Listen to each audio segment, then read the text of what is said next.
దివ్య బలి పూజ పఠనములు తపస్సు కాలపు రెండవ వారము శుక్రవారము. మొదటి పఠనము ఆదికాండము 37వ అధ్యాయము 3-4 వచనములు, 12-13 వచనములు మరియు 17 నుండి 28 వచనములు. భూమిని పుట్టిన బిడ్డడు కావున ఇజ్రాయేలు యోసేపును ఇతర కుమారుల కంటే ఎక్కువగా ప్రేమించెను. అతని పొడుగు చేతుల నిలువుటంగిని కుట్టించెను.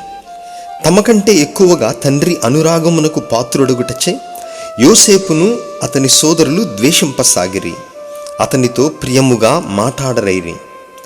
యోసేపు సోదరులు తండ్రి మందలను మేపుటకై షెకెము వెళ్ళిరి. ఇజ్రాయేలు యోసేపుతో, నీ సోదరులు షెకెములో మందలు మేపుచున్నారు కదా, రమ్ము, నిన్ను కూడా వారి దగ్గరకు పంపెదను అనెను.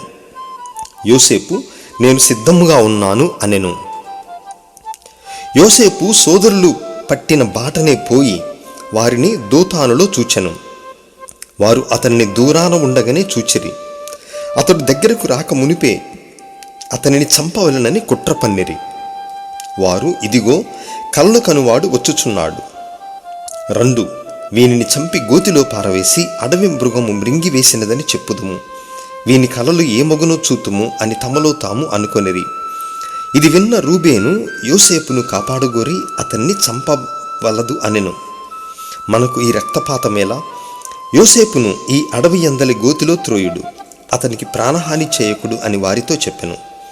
ఈ నెపముతో యోసేపును రక్షించి తండ్రికి అప్పగించవచ్చునని రూబేను తలంచెను. యోసేపు సోదరుల దగ్గరకొచ్చెను. వారు అతడు ధరించిన పొడవు చేతుల నిలువుటంగీని తీసివేసిరి. అతన్ని గోతిలో పడదోసిరి. అది వట్టి గోయి, దానిలో నీళ్లు లేవు. అంతటా వారు తినుటకు కూర్చుండెరి.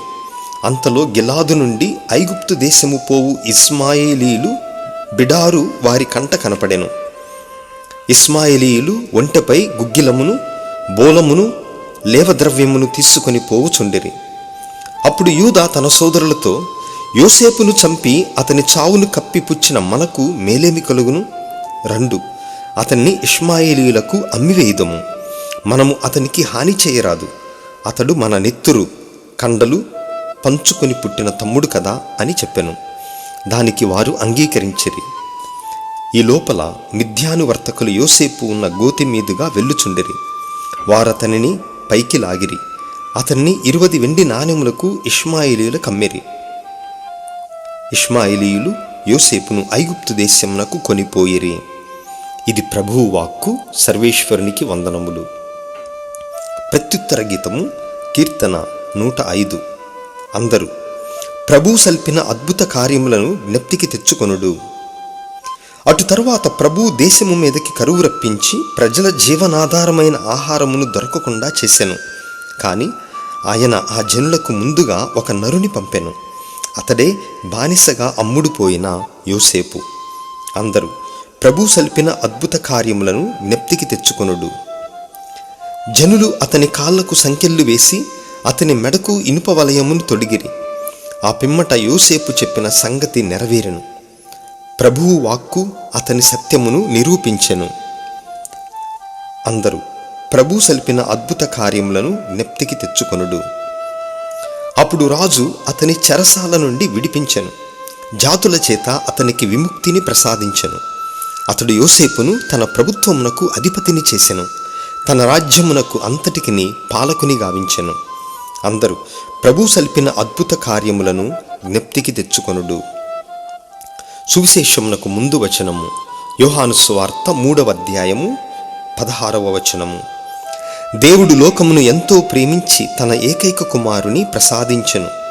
ఆయనను విశ్వసించు ప్రతి వాడును నిత్య జీవమును పొందుటకై అట్లు చేసెను. సువిశేష పఠనము పునీత మత్తయి గారు రాసిన సువార్త 21వ అధ్యాయము 33 నుండి 43 మరియు 45-46 వచనములు.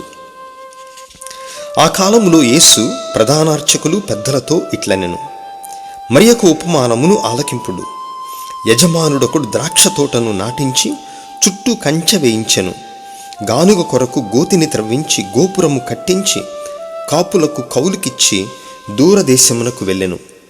ద్రాక్ష పండ్లు కోతకు వచ్చినప్పుడు తన భాగమును తెచ్చుటకై కౌలుదారుల యొద్దకు తన సేవకులను పంపెను.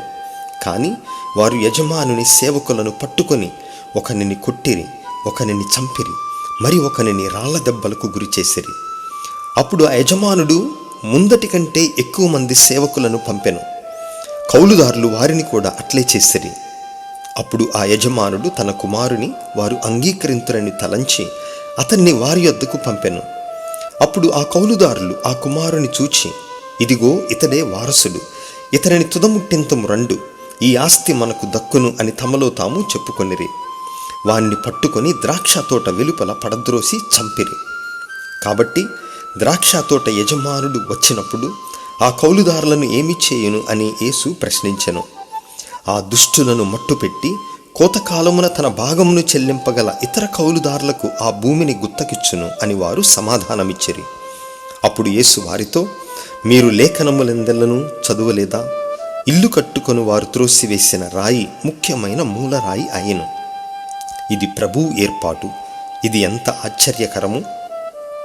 అందువలన దేవుని రాజ్యము మీ నుండి తొలగింపబడి తగిన ఫలములనిచ్చు వారికి ఇయ్యబడునని నేను మీతో చెప్పుచున్నాను.